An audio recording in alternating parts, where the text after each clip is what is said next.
দেখো, আজ আমরা রসায়ন শাস্ত্রের খুব গুরুত্বপূর্ণ একটা বিষয় নিয়ে আলোচনা করতে চলেছি। বিষয়টি হলো যে ব্যাসার্ধ অনুপাত এর নিয়ম, বা ইংরেজিতে যাকে বলা হয় রেডিয়াস রেশিও রুল। অর্থাৎ যে কোনো আয়নীয় কঠিনের ক্ষেত্রে ক্যাটায়ন এবং অ্যানায়নের যে ব্যাসার্ধের অনুপাত, সেই অনুপাতের উপর নির্ভর করে তাদের গঠন আকৃতি কীরূপ হবে, অর্থাৎ একটি আয়নের চারপাশে অন্য বা বিপরীত আয়নগুলি কীভাবে সজ্জিত হবে বা কী সংখ্যায় সজ্জিত হবে সেটা নির্ভর করে। অর্থাৎ একটি আয়নীয় কঠিনের অন্তর্বর্তী যে গঠন এবং তার কোঅর্ডিনেশন নাম্বার বা সর্বগাঙ্ক সংখ্যা নির্ভর করে। তাহলে এখন সর্বগাঙ্ক সংখ্যা বা কোঅর্ডিনেশন নাম্বার কি? এটা হলো কোনো আয়নীয় যৌগের কেলাসে একটি নির্দিষ্ট আয়নের চতুর্দিকে ন্যূনতম সমদূরত্বে অবস্থানকারী বিপরীত আধানযুক্ত আয়নের সংখ্যাকেই ওই নির্দিষ্ট আয়নটির সর্বগাঙ্ক সংখ্যা বা কোঅর্ডিনেশন নাম্বার বলে। যেমন এখানে আমরা প্রথম যে উদাহরণটা নিয়েছি দেহকেন্দ্রক, যেখানে কোঅর্ডিনেশন নাম্বার 8। দেখো, এটাকে আমরা এই চিত্রের মাধ্যমে বোঝানোর চেষ্টা করছি। প্রথমেই বলে রাখি যে এখানে দেখতে পাচ্ছ যে হলুদ বর্ণের যে গোলকগুলি নেওয়া হয়েছে সেগুলি অ্যানায়নকে সূচিত করছে এবং তাদের ব্যাসার্ধকে আমরা আর মাইনাস দিয়ে সূচিত করছি। আর মাঝে যে ক্যাটায়নটি রয়েছে তাদের ব্যাসার্ধকে আমরা আর প্লাস দ্বারা সূচিত করছি।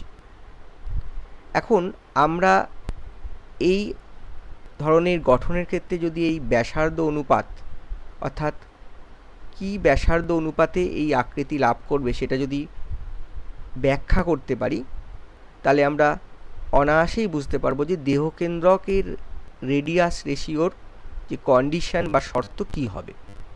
তো তার জন্য আমরা এই ছবিটা নিয়েছি, যেখানে একটা ঘনক, এই ঘনকগুলির যদি আমি বাহুর দৈর্ঘ্যকে এ ধরে নিই, এক্ষেত্রে অবশ্যই তোমাদের মনে রাখতে হবে যে প্রত্যেকটা আয়ন কিন্তু প্রত্যেকটা আয়নকে স্পর্শ করে রয়েছে।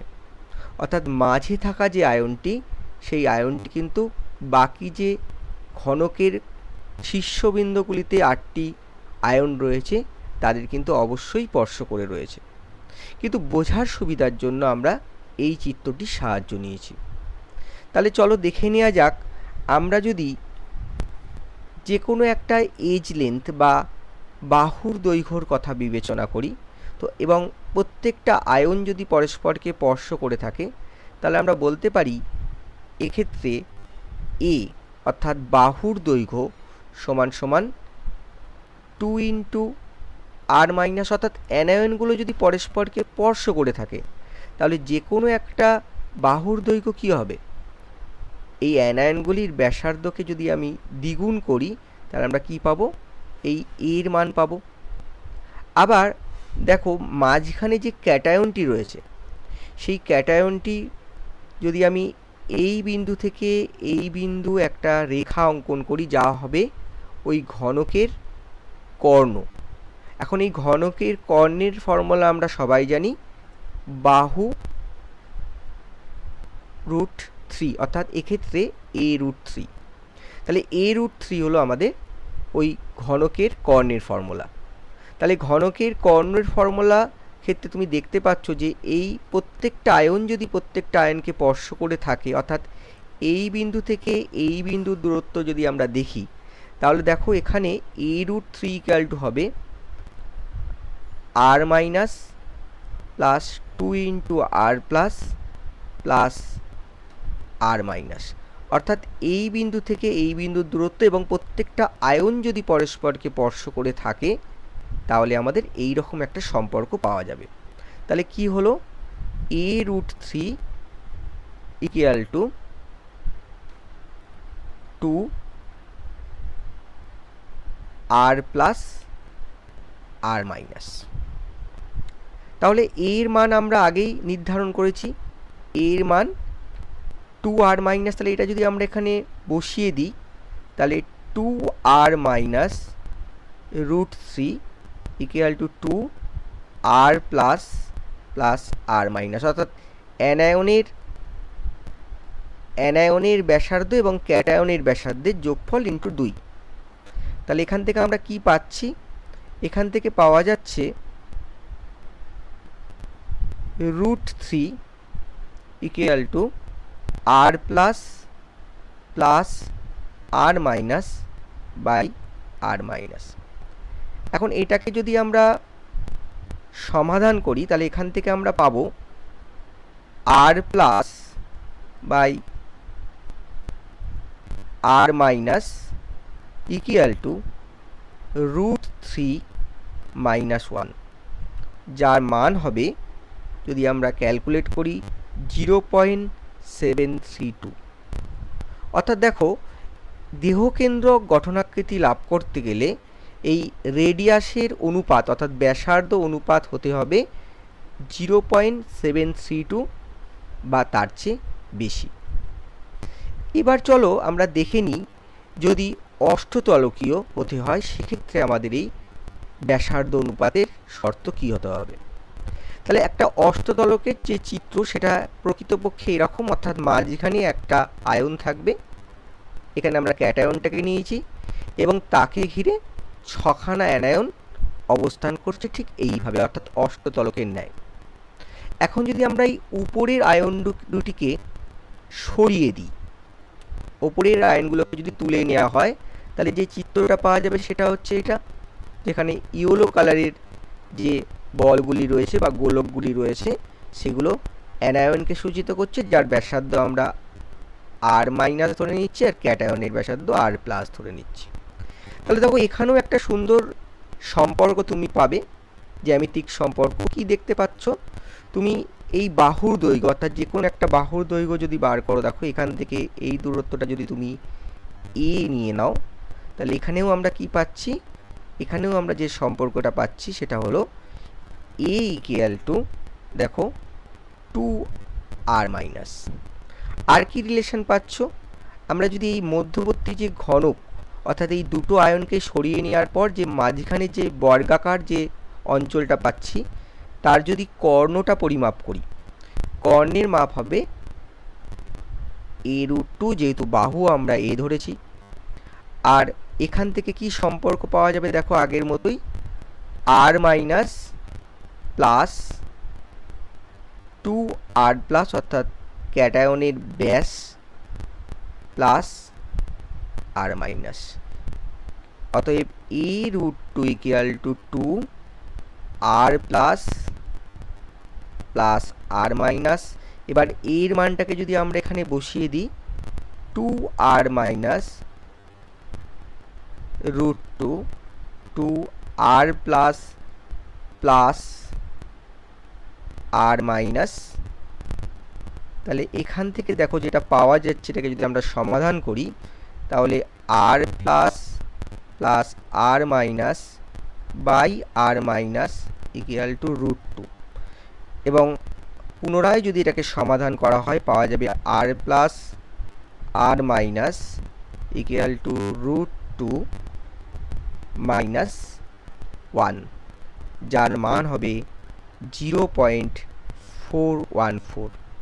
অর্থাৎ আমরা এখানে দেখতে পেলাম এক্ষেত্রে 0.414 এর যে যদি বেশি বা সমান হয়, অর্থাৎ ব্যাসার্ধ অনুপাত ক্যাটায়ন এবং অ্যানায়নের যে ব্যাসার্ধের অনুপাত যদি এর সমান বা এর চেয়ে বেশি হয় তবে সেটা অষ্টতলকীয় হবে এবং কোঅর্ডিনেশন নাম্বারের ক্ষেত্রে হবে 6, সর্বকাঙ্ক সংখ্যা হবে 6। চলো এবার দেখে নিই চতুস্তলকের ক্ষেত্রে এই রেডিয়াস রেশিও বা ব্যাসার্ধের অনুপাত কি হবে। দেখো এইটাকে বুঝে নেওয়ার জন্য আমরা আবারও একটা ঘনকের সহায়তা নিয়েছি। এই ঘনকের দেখো বিপরীত, এই দুটো বিপরীত শীর্ষবিন্দুতে আমরা দুটো অ্যানায়নকে বসিয়েছি, তার ঠিক অপোজিট অর্থাৎ আমরা যদি এখানে একটা কর্ণ টানি তার বিপরীত কর্ণ বরাবর আবার শীর্ষবিন্দুতে আমরা কি বসিয়েছি? দুটো অ্যানায়নকে বসিয়েছি, আর মাঝখানে রয়েছে ক্যাটায়নটি। আবারও বলে দিই, মনে রাখতে হবে প্রত্যেকটা আয়ন কিন্তু আয়নগুলিকে স্পর্শ করে রয়েছে, অর্থাৎ ক্যাটায়ন অ্যানায়নকে, অ্যানায়ন অ্যানায়নকে স্পর্শ করে রয়েছে। তাহলে এই যে উপরের যে তল যদি পরস্পরকে স্পর্শ করে থাকে তাহলে এর প্রকৃত চিত্র কেমন হবে? এই যে চিত্রটা কিন্তু প্রকৃত চিত্র হবে এই রকম। অর্থাৎ আমরা যদি ওপরের তলটাকে দিই তার চিত্রটা হবে এরকম, কারণ আবারও বলি আয়নগুলো কিন্তু পরস্পরকে স্পর্শ করে রয়েছে। এটা অ্যানায়নের ব্যাসার্ধ, এগুলো ক্যাটায়নের ব্যাসার্ধ। তাহলে এখানে উপরের তলের এগুলোর বাহুর দৈর্ঘ্য যদি আমরা আবারও এই ধরে নিই, দেখো তাহলে আমরা এই আয়নগুলো যদি পরস্পরকে স্পর্শ করে থাকে, যে এর চিত্রটা প্রকৃত চিত্র হচ্ছে এইটা, তাহলে আমরা কি পাবো, এই উপরের যে তল অর্থাৎ বর্গাকার তলের জন্য কর্ণের দৈর্ঘ্য যদি a√2 হয়, সেখান থেকে পাওয়া যাবে 2 ইন্টু r মাইনাস।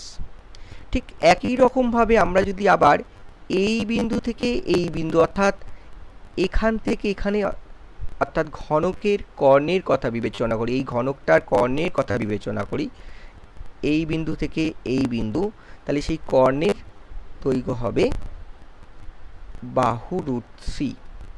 তার যদি অর্ধেকটা আসি, আমরা এই পর্যন্ত আসি, পুরোটা গেলাম না, এর মাঝ বরাবর গেলাম, এই ক্যাটায়নটির মাঝ বরাবর গেলাম, তাহলে কি হবে a√3/2 অর্থাৎ অর্ধকর্ণ। দেখো আবারও বলছি আয়নগুলো কিন্তু পরস্পরকে স্পর্শ করে রয়েছে, তাহলে এই যে দূরত্বটা দেখো অর্ধকর্ণ বরাবর যে দূরত্ব, সেটা কত হবে r minus plus r plus, অর্থাৎ r প্লাস এবং r মাইনাসের যোগফল হবে অর্ধকর্ণ। তাহলে ঠিক একই রকমভাবে আমরা যদি এখানে এর মানটা যদি আগে থাকতে বার করে নিই, দেখো খেয়াল করো এখানে যদি আমরা এর মানটা বার করে নিই, তাহলে কত হবে a = এই সমীকরণ থেকে আমরা পাবো √2 r মাইনাস। এটা আমরা এই সমীকরণ থেকে এর মানটা পেলাম। এখানে যদি এটা বসিয়ে দেওয়া হয় কি হবে √2 r মাইনাস √3 তলায় 2 r plus plus r minus, cation এবং অ্যানায়নের ব্যাসার্ধের যোগফল। তাহলে এটা যদি আমরা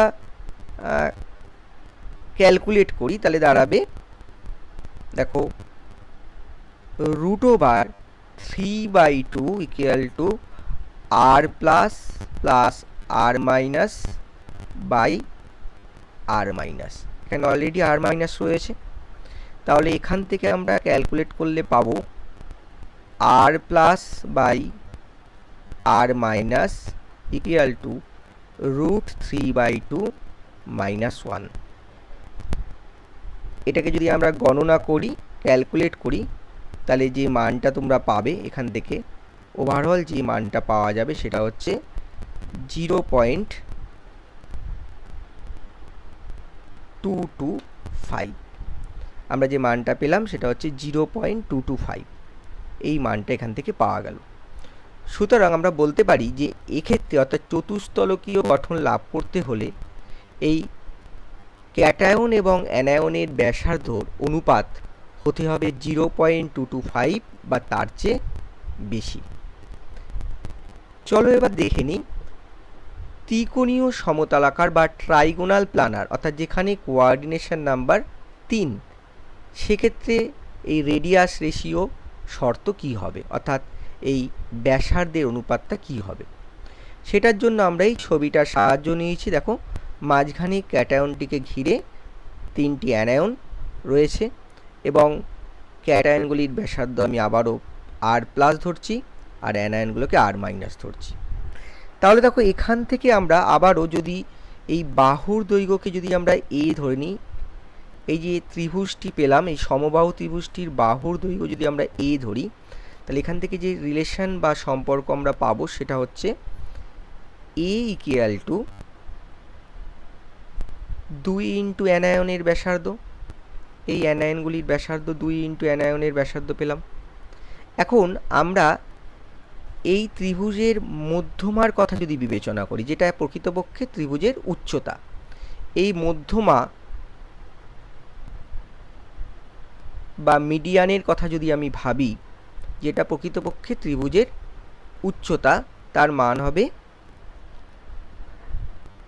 √3/2 ইন্টু a, অর্থাৎ বাহুর দৈর্ঘ্যকে যদি আমরা √3/2 দিয়ে গুণ করি, তাহলে আমরা এই মধ্যমা, যেটা এখানে এই ত্রিভুজের উচ্চতা বোঝাচ্ছে, সমবাহু ত্রিভুজের উচ্চতা, সেটাকে সূচিত করবে। তাহলে এখন এই ত্রিভুজের যদি আমরা ভর কেন্দ্রে যাই, অর্থাৎ আমরা এই বিন্দুটার কথা ভাবি, ভর কেন্দ্রের অংশের কথা ভাবি, তোমরা জানো যে একটা মধ্যমা ভরকেন্দ্র বরাবর, অর্থাৎ ভরকেন্দ্রতে বা সেন্ট্রয়েড যে বিন্দুটা পাওয়া যায় ত্রিভুজের মধ্যবিন্দু বা ভরকেন্দ্র, সেখানে এই অংশ আর এই অংশ 2:1 অনুপাতে বিভক্ত হয়। অর্থাৎ আবারও বলছি, এই যে মধ্যবিন্দু বা ভরকেন্দ্র বা সেন্ট্রয়েড, অর্থাৎ ত্রিভুজের সেন্ট্রয়েড আমরা যেটা পাচ্ছি, সেই ভরকেন্দ্রে এটা মধ্যমা 2:3 অনুপাতে 2:1 অনুপাতে বিভক্ত হয়। অর্থাৎ ওপরের অংশটা 2 ভাগ এবং নিচের অংশটা 1 ভাগ হয়। তাহলে আমরা যদি এই পুরোটার উচ্চতা √3/2 × a হয়, তাহলে আমরা এই অংশটা কত পাবো? এই অংশটা হচ্ছে এটা 2 ভাগ, এটা 1 ভাগ, অর্থাৎ টোটাল 3 ভাগের 2 ভাগ হবে এই অংশটা। এই অংশটা কত হবে? পুরো যদি ভাগটা আমরা হয় তাহলে এর কত হবে? 2/3 ভাগ।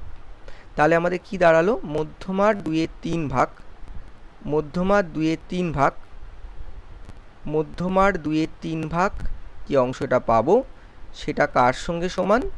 সেটা হচ্ছে, দেখো, প্রকৃতপক্ষে অ্যানায়ন এবং ক্যাটায়নের দূরত্বের মধ্যে যে সম্পর্ক পাওয়া যায় সেটা। এটা হলো অ্যানায়নের ব্যাসার্ধ, এটা হলো ক্যাটায়নের ব্যাসার্ধ, অর্থাৎ r minus plus r plus.